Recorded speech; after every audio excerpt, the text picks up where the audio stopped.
ఇప్పుడు వచ్చిన నా ఆత్మీయ అందరికీ ప్రభు నామమున శుభం తెలియజేస్తున్నాను. అదేవిధంగా కొత్తగా వచ్చిన ఇద్దరు మొదలై అన్నలకు కూడా నా హృదయపూర్వక వందనాలు తెలియజేస్తున్నాను. దేవుని వాక్యం చదువుకున్నాము. ఈ యొక్క రాత్రికాల సమయంలో దేవుడు మనకు సిద్ధపరిచిన వాక్యము హెబ్రీయులకు రాసిన పత్రిక, అపోస్తలుడైన పౌలు హెబ్రీయులకు రాసిన పత్రిక 6వ అధ్యాయము 9వ వచనం నుండి 12వ వచనం వరకు చదువుకోండి. అయితే ప్రియులారా, మేము ఇలాగ చెప్పుచున్నాను, మీరెందుకంటే మంచిదియు రక్షణకరమైనదియునైన స్థితిలోనే ఉన్నారని రూఢిగా నమ్ముచున్నాము. మీరు చేసిన కార్యమును మీరు పరిశుద్ధులకు ఉపచారము చేసి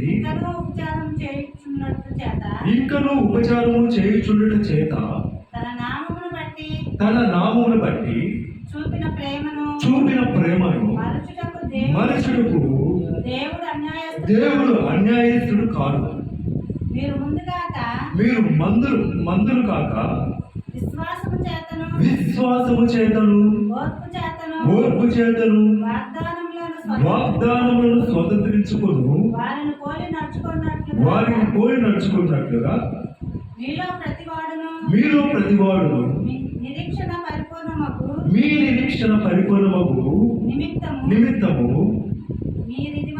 మీరిది వరకు కనుపరిచిన ఆసక్తిని తుదమట్టుకు కనపరచవాలని అపేక్షించుచున్నాను. దేవుడి తన పరిశుద్ధ వాక్యమును మనం దీవించును గాక.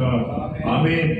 ఇక్కడ అపోస్తలుడైన పౌలు హెబ్రీయులకు రాస్తున్న పత్రిక ఎవరికి రాస్తూ ఉన్నాడంటే హెబ్రీయులకు రాస్తున్నాడు. హెబ్రీయులు ఎవరు అంటే ఇశ్రాయేలీయులు హెబ్రీయులు అంటే ఈ యొక్క పౌలు కూడా ఎక్కడి నుండి వచ్చాడంటే హెబ్రీయుల నుండి వచ్చాడు. అంతేనా? పౌలు ఎవరు? ఇశ్రాయేలీయుడు బెన్యామీను గోత్రికుడు. అయితే ఈ యొక్క హెబ్రీయులను హెచ్చరిస్తూ హెబ్రీయులు ప్రభు వైపు చూస్తూ మారు మనసు రక్షణ పొందినప్పుడు వారికున్న విశ్వాసాన్ని బట్టి వారికున్న ప్రేమను బట్టి ఈ పత్రిక రాస్తూ ఉన్నాడు. అంటే వారి యొక్క విశ్వాసాన్ని బట్టి వారి యొక్క ప్రేమను బట్టి పౌలు యొక్క హృదయం చాలా సంతోషంతో నింపబడింది. ఆ సంతోషాన్ని బట్టి ఈ యొక్క 6వ అధ్యాయం 9వ వచనంలో అంటూ ఉంటున్నాడు, అయితే ప్రియులారా. ఏమంటున్నాడు?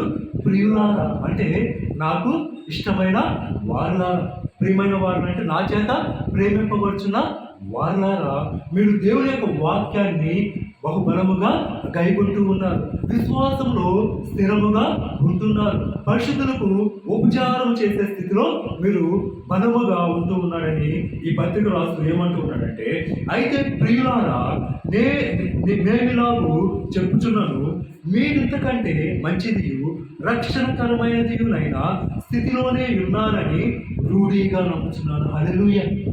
ఎలా నమ్ముచున్నాడట? రూఢిగా నమ్ముచున్నాడు అంటే నిజంగా నమ్ముచున్నాడు. ఏ స్థితిలో ఉన్నారని ఆయన పౌలు ఊహించిన దానికంటే నా యొక్క బిడ్డలు నేను కన్నా సంఘము నేను అనుకున్న దానికంటే కూడా నిజమైన విశ్వాసంలో స్థిరమైన విశ్వాసంలో ఉన్నారని రూఢిగా నమ్ముచున్నాడు. ఏమంటూ ఉన్నాడంటే, మీరింతకంటే మంచిదియు రక్షణకరమైనదియునైనా స్థితిలోనే ఉన్నారు. ఎలాంటి స్థితిలో ఉన్నారు? మంచి స్థితిలో ఉన్నారు, రక్షణకరమైన స్థితిలో ఉన్నారు. అంటే పౌలు బాప్తిస్మం ఇస్తూ ఉన్నారు. ఈ యొక్క మాటలు రాసినప్పుడు పౌలు చేత 10 సంవత్సరాలు 15 సంవత్సరాల క్రితము బాప్తిస్మం పొందిన వాళ్ళు ఉండుంటారు.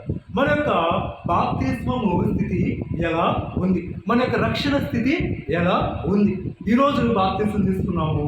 ఈరోజు ఎలా ఉంటామంటే చాలా దేవుని విషయంలో చాలా పౌరుషంగా ఉంటాం, రోషంగా ఉంటాం. ప్రభు నీ కొరకే జీవిస్తా, ప్రభు నీ కొరకే బ్రతుకుతా ప్రభు. రోజు నేను ప్రార్థన చేస్తాను, ఉదయంగా నేను ప్రార్థన చేస్తాను, మధ్యాహ్నం ప్రార్థన చేస్తాను, సాయంత్రము ప్రార్థన చేస్తా ప్రభు, విశ్వాసంతో ఉంటాం. అలా నెలలు గడుస్తూ ఉంటుంది, సంవత్సరాలు గడుస్తూ ఉంటుంది. మరి దేవుని యొక్క వాక్యాన్ని గైకొనే వాడెవడో దేవుని యొక్క వాక్యము వాడిలో సమృద్ధిగా నివసిస్తుంది కాబట్టి వాడు తప్పిపోడు. కానీ మరి అపవాది ఏం చేస్తూ ఉంటాడు, మన యొక్క విశ్వాసాన్ని పడద్రోయడానికి అనేక శోధనల్ని తీసుకొని వస్తాడు. అనేకమైన వేదనని మన చుట్టూ అనిమేటట్లుగా చేస్తూ ఉంటాడు. అటువంటి స్థితిలో మనకేమవుతూ ఉంటుందంటే, మనం ఆ శ్రమం చూస్తూ ఉన్నప్పుడు, ఆ కష్టాలు చూస్తూ ఉన్నప్పుడు, ఆ శోధన చూస్తూ ఉన్నప్పుడు మనలోని విశ్వాసం క్రమక్రమేణా తగ్గిపోతా ఉంటుంది అనమాట. మొట్టమొదట ఈ సంవత్సరం నా విశ్వాసం 10 సంవత్సరాల తర్వాత మనకు ఉండదో తెలియదు అనమాట. కానీ ఈ యొక్క హెబ్రీయుల గురించి మాట్లాడుతూ ఎలా ఉన్నారంటే, మీరు మంచి స్థితిలో, రక్షణకరమైన స్థితిలోనే ఉన్నారు. హల్లెలూయా. అంటే ఎన్ని సంవత్సరాలైనా కూడా మీరు విశ్వాసంలో మీరు బలహీనులు కాలేదు. ఎన్నో శోధనలు వస్తున్నప్పుడు కూడా, ఎన్నో వేదనలు వస్తున్నప్పటికీ కూడా మీరు కలిగి ఉన్న విశ్వాసాన్ని బలముగా మీరు చేపట్టారు. మరి అటువంటి విశ్వాసం ఎలా వస్తుందంటే, వినుట వలన విశ్వాసము వస్తుంది. ఈ యొక్క హెబ్రీయులు వినుటలో విసిగిపోవడం లేదు, దేవుని యొక్క సన్నిధిని నిర్లక్ష్యం చేయలేని స్థితిలో లేరు. ఎన్ని శ్రమలు వస్తున్నప్పుడు కూడా శ్రమ వైపు చూడకుండా ఆ శ్రమను తప్పించే దేవుడి వైపు మాత్రమే చూస్తూ విశ్వాసాన్ని కాపాడుకుంటూ ఉన్నారు. మరి అంతవరకు సహించిన వాడెవరు, వాడే రక్షణ పొందునని ప్రకటన గ్రంథంలో ఉంది. సహించాలి.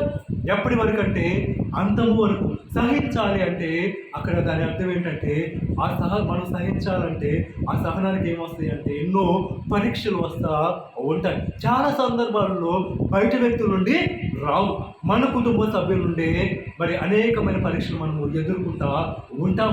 మరి మన అనుకున్న వాళ్ళే మనల్ని నిందించేవారుగా, మన హేళన చేసేవారుగా, మనల్ని బాధ పెట్టేవారిగా ఉంటారన్నమాట. అటువంటి పరిస్థితుల్లో మనం ఎప్పుడు కూడా ప్రభు పాదాలు విడిచిపెట్టకుండా, ప్రభువా ఈ యొక్క శ్రమలో, ఈ యొక్క దరిద్రతలో, ఈ యొక్క బాధలో, ఈ యొక్క వేదనలో, ఈ యొక్క శోధనలో నీ పాదాలు నేను విడిచిపెట్టిన ప్రభువా, హల్లెలూయా, నీ పాదాలు నేను బలంగా పట్టుకుంటాను. ఏదో సమస్య వచ్చిందనుకోండి, ఎవరో న్యాయం చెప్తారనేసి ఎవరో చెప్పారు, పలానా వ్యక్తి దగ్గరికి వెళ్ళు, ఆ యొక్క వ్యక్తి చెబితే నీకు ఖచ్చితంగా న్యాయము దొరికింది. ఆ వ్యక్తి వాళ్ళతో మాట్లాడినప్పుడు నీ సమస్య పరిష్కారం అయిందని చెప్పారనుకోండి, ఆ యొక్క వ్యక్తి దగ్గరికి వెళ్ళిన తర్వాత ఆ వ్యక్తి ఎవరో మనకి తెలియనప్పుడు, అయ్యా మరి నా యొక్క ప్రతివాదికి యొక్క సమస్య వచ్చిందయ్యా అనేసి మనం అడిగినప్పుడు సరే చూస్తారు, చేస్తారు అన్నాడు అనుకోండి, మనం వచ్చేస్తాం. ఒక వారం 10 రోజులైనా చేయలేదు. మళ్ళీ తర్వాత వెళ్తాం, మళ్ళీ అడుగుతాం, ఈసారి ఖచ్చితంగా చేస్తాను అంటాడు, చెప్తాడు. మన తర్వాత మర్చిపోయాడు అనుకోండి, మళ్ళీ వెళ్తాం. మూడోసారి వెళ్ళి అడుగుతా, అయ్యా వాడు నా మీదకి వస్తున్నాడయ్యా, వాడు నన్ను బాగా, వాడి వల్ల నేను బాధింపబడుతున్నాను, నన్ను బాగా ఇసుకిస్తున్నాడయ్యా అనేసి మనం అడిగినప్పుడు వాడు మళ్ళీ మర్చిపోయాడు అనుకో, మళ్ళీ తర్వాత వెళ్తాము. అవసరమైతే ఏం చేస్తాము, పాదాలు పట్టుకొని అయ్యా రాయి అని బతుకులు అడుకుంటా ఉంటాం. అనేటప్పుడు వాడు వచ్చినప్పుడు మరి న్యాయానికి కూర్చున్నప్పుడు న్యాయము తీర్చకపోవచ్చు. మరి మన ప్రతివాది వాడికి స్నేహితుడైతే మనకు న్యాయం అనేది దొరకదు. కానీ ఇక్కడైతే దేవుడైతే మనకు న్యాయం తీర్చేవాడిగా ఉన్నాడని దేవుని యొక్క వాక్యం స్పష్టంగా తెలియజేస్తా ఉంది. అందుకే ఇక్కడ హెబ్రీయులకు రాసిన పత్రిక 6వ అధ్యాయం 30వ వచనంలో ఈ విధంగా రాయబడింది. ఒకసారి చదువుతాం. మీరు చేసిన కార్యమును మీరు పరిశుద్ధులకు ఉపచారము చేసి ఇంకను ఉపచారము చేయుచుండుట చేత తన నామమును బట్టి చూపిన ప్రేమను మనుషులకు దేవుడు అన్యాయస్తుడు కాడు. హల్లెలూయా. దేవుడు ఎవరు కారంట? అన్యాయస్తుడు కాదు. ఈ రోజు నుండి ప్రార్థించాలి. ప్రతి సమస్యలో, ప్రతి మన యొక్క బాధలో, ప్రతి ఒక్క శ్రమలో, దేవా ఆదివారము మరి నేనైతే వాక్యము విన్నా, నీవు అన్యాయస్తుడు కాదు. ఏ సమస్య వచ్చినా ఇదిగో ప్రభు ఆ సమస్యలో నాకు గొప్ప విజయాన్ని దయచేయి, ఎందుకంటే నువ్వు అన్యాయస్తుడు కావు. మనుషులు అన్యాయం చేస్తారు కానీ నువ్వు అన్యాయము చేయవు. ఎవరు ఎలా మరి కుటుంబ సభ్యులు అన్యాయం చేసినా, స్నేహితులు అన్యాయం చేసినా, బంధువులు అన్యాయం చేసినా, ఎవరు అన్యాయం చేసినా నువ్వు మటుకి అన్యాయము చేయని దేవుడు ప్రభు, అన్యాయం చేయని నీ పాదాలు నేను పట్టుకుంటున్నాను, ఖచ్చితంగా నాకు న్యాయం తెచ్చి ప్రభు అని మనం ప్రార్థన చేసేవారుగా ఉండాలని దేవుడు స్పష్టంగా ఈ యొక్క రాత్రి కాలంలో మనతో మాట్లాడుతూ ఉన్నాడు. ఏమంటున్నట్టే మీరు చేసిన కార్యములు ఏం చేస్తున్నారంటే, హెబ్రీయులు ఆ సంఘం ఏం చేస్తున్నారంటే గొప్ప కార్యాలు చేస్తూ ఉన్నారు, సంఘంలో గొప్ప కార్యాలు చేస్తూ ఉన్నారు. ఇంకా ఏం చేస్తూ ఉన్నారు? పరిశుద్ధులకు ఉపచారం చేస్తూ ఉన్నారు. ప్రతి పరిశుద్ధులకు కూడా ఈరోజు నేను నీకు ఉపచారం చేశాను అనుకోండి, ఉపకారం చేశాను అనుకోండి, నువ్వేం చేస్తున్నావు? నాకు ఉపకారము చేస్తూ ఉన్నావు. నేను మురళి అన్నకి ఉపకారం చేస్తే మళ్ళీ మురళి అన్న నాకు ఉపకారము చేస్తూ ఉన్నాడు. అదేవిధంగా ప్రతి సమస్త పరిశుద్ధులకు కూడా ఏం చేస్తున్నారంటే వీళ్ళు ఉపచారము చేస్తూ ఉన్నారు. అలాగా దేవుని యొక్క కార్యాలు చేస్తూ ఉన్నారు. దేనిని బట్టట? దేవుని ప్రేమమును బట్టి అని ఇక్కడ రాయబడి ఉంది. అక్కడ ఏమని రాయబడి ఉందంటే తన నామమును బట్టి చూపిన ప్రేమ. హల్లెలూయా. ఎవరి నామం? యేసుని నామమును బట్టి చూపిన ప్రేమ. మనం ప్రేమ కలిగి ఉన్నాము అంటే అది ఎవరి నామం బట్టి అంటే యేసుక్రీస్తు నామమును బట్టి మనము ప్రేమ కలిగి ఉన్నాము. యేసుక్రీస్తు నామమును బట్టి మనము ఆ ప్రేమను కొనసాగించే వారిగా ఉన్నాం. మరి అటువంటి ప్రేమ చేత మనం ఉపచారం చేస్తున్నాం కాబట్టి మరి ఆ ప్రేమను బట్టి మనుషులకు దేవుడు అన్యాయస్తుడు కాడు. మనం ఉపకారం చేసినప్పుడు కూడా వారు ఉపకారం చేయకపోతే ఉపకారం ఎక్కడి నుండి వస్తుంది?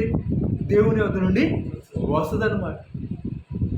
కాబట్టి మరి యొక్క వాక్యాన్ని బట్టి దేవుడు మాట్లాడుతూ ఉన్నాడు, స్పష్టంగా మాట్లాడుతూ ఉన్నాడు అనమాట. మరి ఉపచారం చేసేవారిగా ఉండాలని దేవుడు స్పష్టంగా తెలియజేస్తున్నాడు. ఒక క్రైస్తవుడిగా పిలువబడుతున్న నువ్వు నేను ఏం చేయాలంటే అనేకులకు ఉపచారం చేసేవారిగా ఉండాలి. మరి మనం ఉపచారం చేసేవారిగా ఉంటే దాన్ని బట్టి అనేకులు దేవుని ప్రేమను తెలుసుకోవడానికి అవకాశం ఉంటుంది. మరి అనేకులు నిన్ను బట్టి నన్ను బట్టి దేవుని వైపు తిరిగినప్పుడు పరలోక రాజ్యంలో ఏం చేస్తారంటే నా కుమారుడా నిన్ను బట్టి ఆ యొక్క ఆత్మ దేవుని యొక్క సన్నిధికి నడిపింపబడింది. నా యొక్క కుమార్తె మరి నీ నామమును బట్టి మరి నా కుమార్తె నువ్వు చూపించిన ప్రేమను బట్టి నా సన్నిధికి నడిపింపబడిన దేవుడు మనును గురించి సాక్ష్యము చెప్పేవాడిగా ఉంటాడని దేవుడు స్పష్టంగా తెలియజేస్తూ ఉన్నాడు. ఇంకా ముందుకు వెళితే ఒకసారి 11వ వచనం చదువుదాం. మీరు మందులు కాక విశ్వాసము చేతను ఓర్పు చేతను వాగ్దానములను స్వతంత్రించుకున్న వారిని పోలి నడుచుకున్నట్లుగా మీలో ప్రతివాడును మీ నిరీక్షణకు అనుకూలమగు నిమిత్తము మీరు ఇదివరకు కనపరిచిన ఆ శక్తిని తుదిమట్టుకు కనపరచవాలని అపేక్షించున్నాడు. ఇంకా ఇక్కడ ఒక హెచ్చరికను పౌలు తెలియజేస్తున్నాడు. విశ్వాసము స్థిరంగా ఉన్నారు, కరెక్టే. మరి ఆ యొక్క విశ్వాసము తప్పిపోకుండా మీరు ఏం చేయాలంటే మీరు మందులు కాకూడదు. అంటే నా విషయంలో బద్ధకస్తులు కాకూడదు. నా యొక్క విషయంలో, నా ప్రార్థన విషయంలో, లేకపోతే నన్ను వెంబడించే విషయంలో, నన్ను అనుసరించే విషయంలో, లేకపోతే నా పని చేసే విషయంలో మీరు మందులు కావద్దు, మందగిల వద్దు. ఒకరు మందగిలిపోయారనుకోండి, మీరు ఏమైంది? మరి ప్రార్థన తగ్గింది. ప్రార్థన తగ్గితే ఎవడొస్తాడు? అపవాది వస్తాడు. మీరు శోధనలో ప్రవేశించకుండా మెలకువగా ఉండి ప్రార్థన చేయమని చెప్తూ ఉన్నాడు. మరి మనం మెలకువగలిగి ప్రార్థన చేయాలి. శోధనలో ప్రవేశించకుండా మెలకువగలిగి ప్రార్థన చేయాలంటే ఎప్పుడు కూడా ప్రార్థనకు దగ్గరగా, దేవునికి దగ్గరగా ఉండాలి. ఒకలా మందులం అయిపోతే ఏమైపోతా ఉంటుందంటే అపవాది మనలోకి వచ్చి అంతకున్న మన పాత అలవాట్లని తీసుకొని వస్తాడు. అంతకుముందు మనకున్న పాత అలవాట్లు ఏవైతే ఉన్నాయో, మనం సిగరెట్ తాగావా, మళ్ళీ నువ్వు సిగరెట్ తాగు. లేకపోతే నువ్వు మందు తాగావా, మళ్ళా నువ్వు మందు తాగు. నువ్వు వ్యభిచారం చేసావా, మళ్ళా నువ్వు వ్యభిచారం చేయాల్సి అపవాది పొంచి ఉండి మనల్ని బలహీనపరుస్తూ ఉంటాడు. మనకి ఆత్మను బలహీనపరుస్తూ ఉన్నప్పుడు మనకి శరీరం కూడా బలహీనమైపోతా ఉంటుంది. ఆత్మ సిద్ధమే కానీ శరీరము బలహీనమని దేవుడు చెప్తూ ఉన్నాడు. మరి ఆత్మ సిద్ధంగా ఉన్న ఆత్మ ప్రార్థన లేకపోతే బలహీనము అయిపోతా ఉంటుందని ఇక్కడ చెప్తూ ఏమంటూ ఉన్నట్టు మీరు మందులు కాక విశ్వాసము చేతను ఓర్పు చేతను వాగ్దానములను స్వతంత్రించుకున్న వారిని పోలి నడుచుకున్నట్లుగా. హల్లెలూయా. కొత్త సంవత్సరంలో అందరూ ఏం చేస్తాము? వాగ్దానాలు తీసుకుంటామా?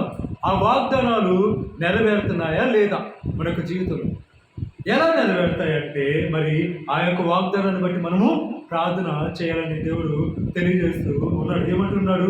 విశ్వాసము చేతను ఓర్పు చేతను. మనకి ఏముండాలంటే వాగ్దానము. కొత్త సంవత్సరంలో ఏ వాగ్దానం తీసుకున్నాను మళ్ళీ అన్న గుర్తుందా? గుర్తు ఉండదు. ఎందుకంటే ఆ వాగ్దానాన్ని బట్టి మనము ప్రార్థన చేయం కాబట్టి. ప్రతిరోజు ఆ వాగ్దానాన్ని బట్టి మనం ప్రార్థన చేస్తే మనకి ఆ యొక్క వాగ్దానము గుర్తుంటుంది. ఆ వాగ్దానాన్ని బట్టి మన యొక్క జీవితంలో నెరవేరేది. మరి ఆ యొక్క వాగ్దానం నెరవేరాలంటే మనకేం కావాలంటే విశ్వాసం అనేది కావాలి. హల్లెలూయా.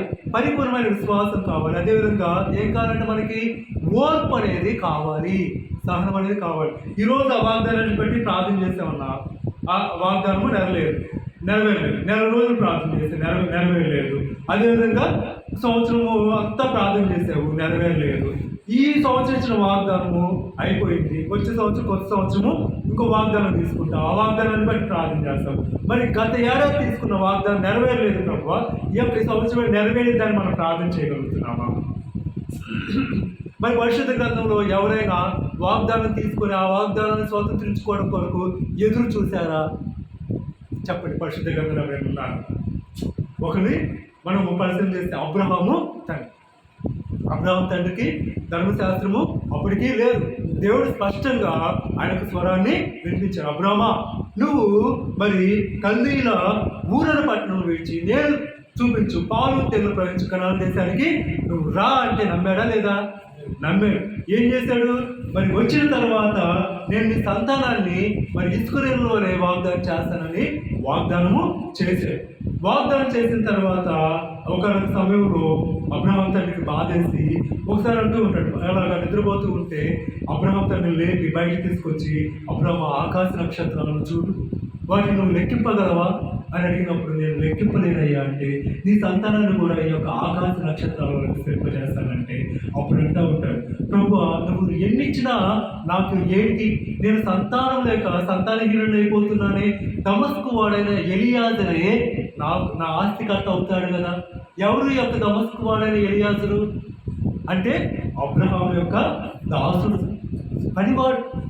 అంటే పిల్లలు లేరనుకో ఆస్తి అంతా ఎవరికి వెళ్ళింది? ఆ దాసుడికి వెళ్ళిపోద్ది అనమాట.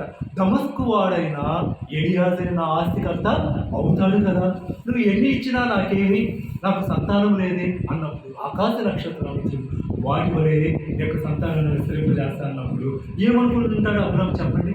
సంవత్సరంలో దేవుడు నాకు గర్భఫలాన్ని ఇస్తాడులే, వాగ్దానం చేశాడులే అని అనుకుంటాడు. సంవత్సరానికి ఇచ్చాడా అబ్రహాం తండ్రికి? 2 సంవత్సరాలకి ఇచ్చాడా? కొన్ని 10 సంవత్సరాలకి ఇచ్చాడా? 8 సంవత్సరాలకి ఇచ్చాడా? ఎన్ని సంవత్సరాలకి? 25 సంవత్సరాలకి తన కుమారుడైన ఇస్సాకును ఇచ్చాడు. ఎన్ని సంవత్సరాలకు నెరవేరింది వాగ్దానం? చెప్పండి. వాగ్దానం చేసిన తర్వాత 25 సంవత్సరాలకి ఆ వాగ్దానము నెరవేరింది. ఎంత విశ్వాసం కావాలి అబ్రహాంకి? ఎంత ఓర్పు కావాలి? మనకైతే దేవుని స్వరం వినపట్లేదు. వాక్యం ద్వారా మనము దేవుని యొక్క మాటలు వింటున్నాం. దేవుడు మనతో మాట్లాడుతున్నాడు వాక్యం ద్వారా, అదేవిధంగా సేవకుల ద్వారా మాట్లాడుతున్నాడు. కానీ అబ్రహాం తండ్రితో డైరెక్ట్గా స్వరాన్ని వినిపిస్తే, తన యొక్క నోటి చేత మాట్లాడితే అబ్రహాం తండ్రికి ఎంత విశ్వాసం! అవిశ్వాసం అనేదే రాణిల, అపనమ్మకమైనదే రాణిల. ఓర్పు. అందుకే ఏమంటూ ఉన్నాడంటే విశ్వాసము చేతను ఓర్పు చేతను వాగ్దానములను స్వతంత్రించుకొని వారిని పోలి నడుచుకున్నట్లుగా. హల్లెలూయా. ఎవరు పోలి నడుచుకోవాలి? ఇప్పుడు మనం పరిశుద్ధ గ్రంథంలో ఉన్న అబ్రహాము తండ్రిని, అదేవిధంగా ఇస్సాకు తండ్రిని, యాకోబు తండ్రిని, సకల ప్రవక్తలందరూ కూడా వాగ్దానాలను స్వతంత్రించుకున్నారు. వాళ్ళను పోలి నడుచుకోండి. మీరు ఎందుకు మనుషుల వైపు చూస్తారు? నీ మాట వినని వారి వైపు ఎందుకు చూస్తావు? నీ మాట వినని వారి వైపు ఎందుకు చూసి దుఃఖిస్తావు? నువ్వు నీ స్నేహితుడిని ప్రేమిస్తున్నావు, నీ స్నేహితుడు నీ మాట వినడం లేదు, ఎందుకు దుఃఖిస్తావు? ఎందుకు బాధపడతావు? నా వైపు చూ. వాగ్దానం చేసిన వాడు నమ్మదగిన వాడు. హల్లెలూయా. నమ్మదగిన ఆ ప్రభు వైపు మనము చూసినప్పుడు ఆయన కార్యాలు మన కళ్ళతో మనము చూస్తాం. ఒక స్నేహితుడు వెళ్ళిపోయాడు అనుకోండి, 100 స్నేహితుడిని దేవుడు ఇవ్వలేడా? మీలో ఒంటరి అయిన వాడు 1000 మంది బలహీనమైన వాడు బలమైన జనమగును. ఒక్క స్నేహితుడు అర్థం చేసుకోకపోతే దేవుడు మన నిజ స్నేహితుడైన యేసుక్రీస్తు ప్రభు యొక్క మనం ప్రార్థన చేస్తే 100 మంది స్నేహితులు మనకి ఇస్తారు. ఆ యొక్క నిరీక్షణతో మనము ముందుకు సాగిపోవాలని దేవుడు స్పష్టంగా చెప్తున్నాడు. మరి ఆ అబ్రహాం తండ్రిని గురించి ఒకసారి మనము ధ్యానిస్తే ఒకసారి ఆదికాండము 13వ అధ్యాయము 15వ వచనం చూడండి. ఆదికాండము 13:15. ఎందుకనగా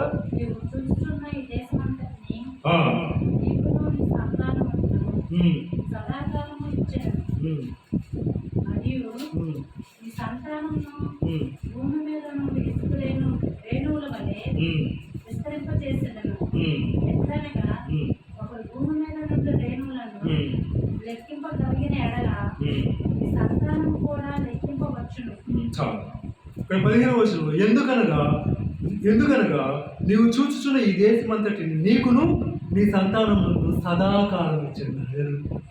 ఎప్పటి వరకు? సదాకాలం వరకు ఇస్తానని వాగ్దానము చేశాడు. ఇశ్రాయేలు దేవుడికి అవిధేయత చూపించినప్పుడు యేసుక్రీస్తు ప్రభు తర్వాత క్రీస్తుకు 70వ సంవత్సరంలో ఏమైందంటే యెరూషలేము నగరం పూర్తిగా ధ్వంసము చేయబడింది. ఇశ్రాయేలులందరూ కూడా దేశాలు చెదిరిపోయిన వారు మరి అనేక దేశాల్లో ఉన్నప్పుడు వాళ్ళని బట్టి ఆ యొక్క దేశాలు ఆశీర్వదింపబడ్డాయి. మరి ఈ యొక్క బ్యాంకింగ్ సిస్టమ్ కూడా ఎవరు తీసుకొచ్చారంటే యూదులే తీసుకొచ్చారు.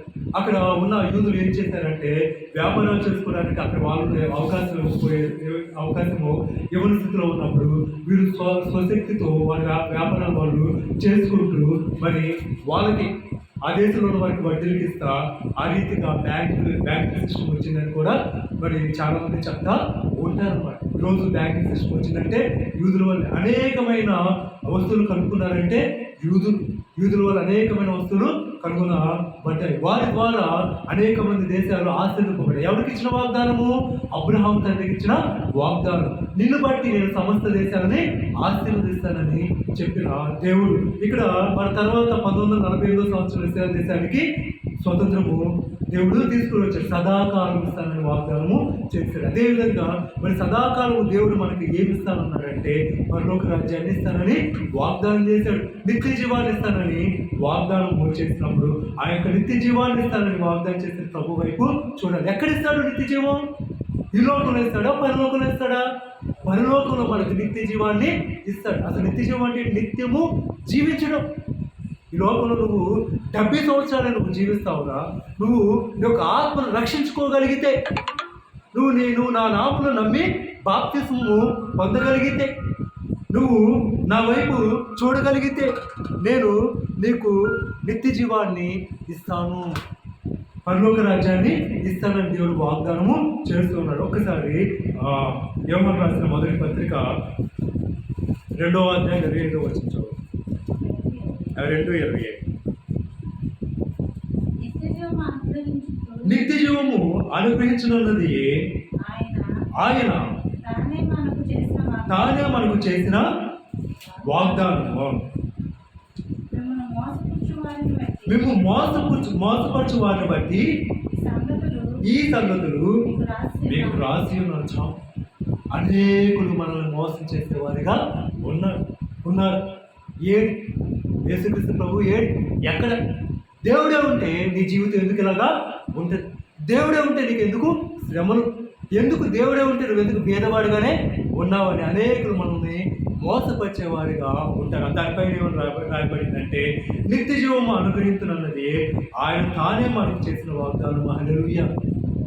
అనేక వాగ్దానాలు ప్రవక్తల ద్వారా రాయబడ్డాయి. అనేక మరి వాగ్దానాలు మరి పరిశుద్ధ గ్రంథంలో గొప్ప గొప్ప విశ్వాసాల ద్వారా రాయబడ్డాయి. కానీ యేసుక్రీస్తు ప్రభు తానే మనకిచ్చిన వాగ్దానం ఏంటంటే నా కుమారుడా నీకు నిత్య జీవాన్ని అనుగ్రహిస్తాను, నా కుమార్తె నీకు నిత్య జీవాన్ని అనుగ్రహిస్తాను. మరి ఆ నిత్య జీవం అనుగ్రహిస్తానన్న వాగ్దానాన్ని మనం స్వతంత్రించుకోవాలి అంటే మనల్ని ఎవ్వరు కూడా మోసపరచుకున్న మనల్ని మనము కాపాడుకోవాలి, భద్రముగా కాపాడుకోవాలి. కుటుంబంలో కొలిమి వేయబడిన రీతిగా మనము కాపాడుకోవాలని దేవుడు హెచ్చరిస్తున్నాడు. ఇంకొక వాక్యం చదువుదాము ఒకసారి. యోహాను సువార్త 6వ అధ్యాయము యోహాను సువార్త 6వ అధ్యాయము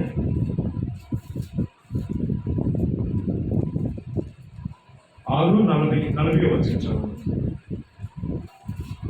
యోహాను సువార్త 6వ అధ్యాయం. కుమారుని చూచి ఆయన యందు విశ్వాసముంచు ప్రతివాడును నిత్య జీవము పొందుటయే నా తండ్రి చిత్తము. అంత్యదినమున నేను వారిని లేపుదును. హల్లెలూయా. ఏమంటున్నారు? మన యేసుక్రీస్తు తానే చేసిన వాగ్దానము ఇదే. దాని ఏమని రాయబడింది? ఆయన తానే చేసిన వాగ్దానం, నిత్య జీవము అనుగ్రహించినది ఆయన మనకు చేసిన వాగ్దానం. ఏంటంటే ఆ యొక్క వాగ్దానం అని మనం చూసినట్లయితే ఇక్కడ ఏమని రాయబడిందంటే, కుమారుని చూచి ఆయనను విశ్వాసం ఉంచు ప్రతివాడును నిత్య జీవం పొందుటే నా తండ్రి చిత్తము. హల్లెలూయా. ఎప్పుడు కూడా మన యొక్క కనుదృష్టి యేసుక్రీస్తు వైపు మాత్రమే చూడాలి.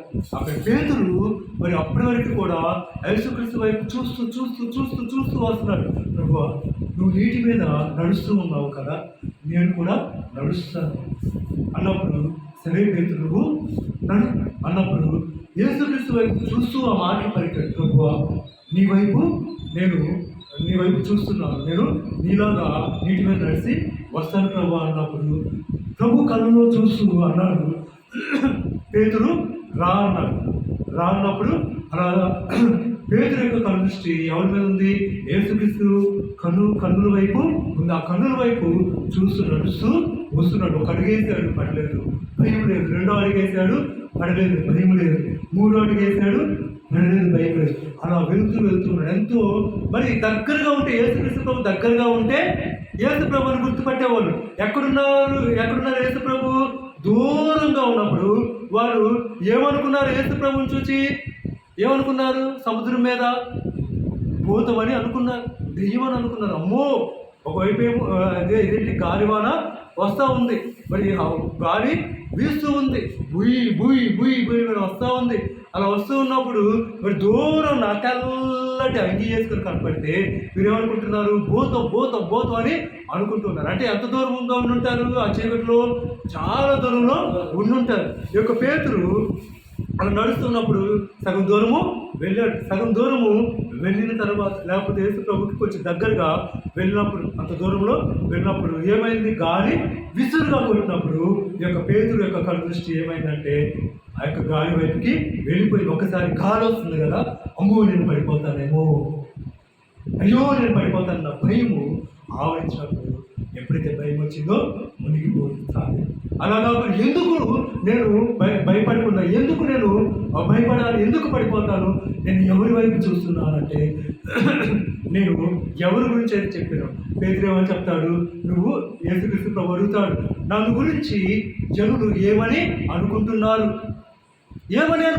నన్ను గురించి అంటే, ఒక శిష్యుడేమో అయ్యా నువ్వు ప్రవక్తవని అనుకుంటున్నారు, ఒక శిష్యుడేమో అయ్యా నువ్వు ఇర్మియావను అనుకుంటున్నారు అని అంటాడు. ఇంకొక శిష్యుడు ఏమంటాడంటే ప్రవక్తల్లో ఒకడు అని అనుకుంటాడు. పేతురు ఎందుకు వచ్చినప్పుడు పేతురు నువ్వేమనుకుంటున్నావంటే, పేతురు అంటాడు, నీవు సజీవుడు అయిన దేవుని కుమారుడు అయిన క్రీస్తువు అన్న పేతురు గాలిని చూసి భయపడి మునిగిపోతూ ఉంటే అన్నారు.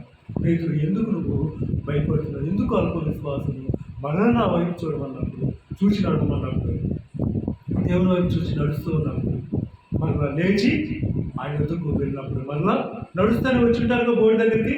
ఆ పేతుని తీసుకుని మళ్ళీ నడుచుకుంటా ఆ బోర్డు దగ్గరికి వచ్చి ఎక్కడను. అలాగా కుమారుని యందు అటువంటి పరిపూర్ణమైన విశ్వాసంలోకి మనము రావాలి. క్రైస్తవ సంగమ అటువంటి విశ్వాసంలోకి వచ్చినప్పుడు మాత్రమే మనము నిత్య జీవాన్ని పరిపూర్ణంగా పొందుతామని ఇక్కడ దేవుడు చెప్తా ఉన్నాడు. అంత్య దినాన నేను వారిని లేపుతాను. దేవుడిని అడగకపోతే, దేవుడిని తెలుసుకోకపోతే చచ్చిన వాడు లేపబడతాడో లేదో తెలియదు. కానీ నువ్వు యేసు ప్రభు యొక్క రక్తములో కడగబడితే, మరి ఆయన చిందించిన నిబంధన రక్తములో మరి ప్రతి వారము కూడా, లేకపోతే మరి మనకు సంస్కారం వచ్చినప్పుడు బలారాధన ఉన్నప్పుడు ఆయన రక్త మాంసాల్లో పాల్పొప్పులు పొందితే అంత్య దినాన మనల్ని లేపుతారని దేవుడు వాగ్దానం చేశాడు. హల్లెలూయా. ఇంతకన్నా నిరీక్షణ లోకంలో ఎవరిస్తారు? ఏ దేవుడుగా, ఏ దేవతగా పిలువబడుతున్న వారు ఇటువంటి నిరీక్షణ మనకి ఇస్తారంటే, ఈ లోకంలో ఉన్నవారు ఎవరు కూడా అటువంటి నిరీక్షణను ఇవ్వలేరని దేవుని యొక్క వాక్యము సెలవిస్తూ ఉంది. ఇంకొకసారి హెబ్రీయులకు రాసిన పత్రిక మనం చూద్దాము. ఒకసారి అక్కడ పరిశీలన చేసినట్లయితే హెబ్రీయులకు రాసిన పత్రిక 10వ అధ్యాయం 36వ వచనం చదువుతాం. హెబ్రీయులకు రాసిన పత్రిక 10వ అధ్యాయము 36వ వచనం. మీరు దేవుని చిత్తమును మీరు దేవుని చిత్తమును నెరవేర్చిన వారై వాగ్దానము పొందు నిమిత్తము మీకు ఓరిమి అవసరమైనది. ఇక్కడ ఏం అవసరమైందంట? ఓర్పు అవసరమైంది. ఓర్పు లేకపోతే దేవుని యొక్క రాజ్యంలోకి వెళ్ళలేము. సహనం లేకపోతే, దీర్ఘశాంతం లేకపోతే దేవుని యొక్క రాజ్యంలోకి వెళ్ళలేము. మనకి ఏం అవసరమైందంటే ఓరిమి అవసరమైందని దేవుని యొక్క వాక్యం సెలవిస్తూ ఉంది. మీరు దేవుని చిత్తమును నెరవేర్చిన వారై వాగ్దానం పొందిన నిమిత్తము. హల్లెలూయా. వాగ్దానం పొందాలంటే దేవుని చిత్తాన్ని నెరవేర్చాలి. వాగ్దానం పొందిన మనకి ఓర్పు అనేది కావాలని దేవుడు స్పష్టంగా తెలియజేస్తున్నాడు. ఇంకొక వాక్యం హెబ్రీయులకు రాసిన పత్రిక 10వ అధ్యాయం 23వ వచనం చదువుతున్నాడు. వాగ్దానం చేసిన వాడు నమ్మదగిన వాడు కనుక మన నిరీక్షణ విషయమై మనం ఒప్పుకున్నది నిశ్చలముగా పట్టుకున్నాం. హల్లెలూయా. ఇంకా మనం ఏం చేయాలంటే వాగ్దానం చేసిన వాడు నమ్మదగిన వాడు కనుక నిరీక్షణ విషయమై అంటే ఎదురు చూపు విషయమై, ఆశ విషయమై మనం ఒప్పుకున్న దాన్ని ఎలాగ గట్టిగా పట్టుకోవాలట. దేవుణ్ణి మనము బలంగా పట్టుకోవాలి. ఎప్పుడు కూడా విడిచిపెట్టేవారుగా ఉండకూడదు.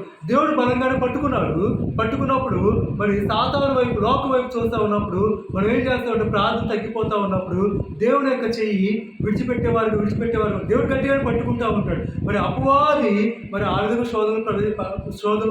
శోధన వైపు ప్రేరేపణ చేస్తూ ఉన్నప్పుడు మరి దేవుడు ఏం చేస్తాడంటే మన యొక్క ఇచ్చకి వదిలిపెట్టేవాడిగా ఉంటాడు. కానీ అలా కాకుండా వాగ్దానం చేస్తున్న దేవాను నమ్మదగిన దేవుడు కనుక ఆ దేవుడు అని వేసేసి మనం నమ్మి విశ్వసించి మన హృదయంలో మనం ఒప్పుకునే దాన్ని గట్టిగా మనం పట్టుకున్నప్పుడు మనం దేవుని యొక్క నిత్య జీవాన్ని స్వతంత్రించుకునే వారిగా ఉంటామని దేవుని యొక్క వాక్యము సెలవిస్తూ ఉంది. కాబట్టి ఇంకా చాలా అనేక వాక్యాలు ఉన్నాయి చెప్పుకోవడానికి. మరి సమయం చాలా అయింది కాబట్టి మరి ఈ యొక్క వాక్యాలను బట్టి ఈరోజు ఏమి నేర్చుకున్నాము అంటే మనము ఒకసారి పరిశీలన చేసుకున్నట్లయితే మనము ఉపచారం చేసేవాడిగా ఉండాలి. మరి దేవుని యొక్క నామాన్ని బట్టి ఇతరులను ప్రేమించేవారిగా ఉండాలి. అదే విశ్వాసం చేత, ఓర్పు చేత మరి వాగ్దానాలను స్వతంత్రించుకున్న మరి ప్రవక్తలను, విశ్వాసం మాదిరిగా తీసుకోవాలి. మరి మన నిరీక్షణ నిమిత్తం మన యొక్క ఆసక్తి ఏదైతే ఉందో తుదమట్టు వరకు కొనసాగించాలని.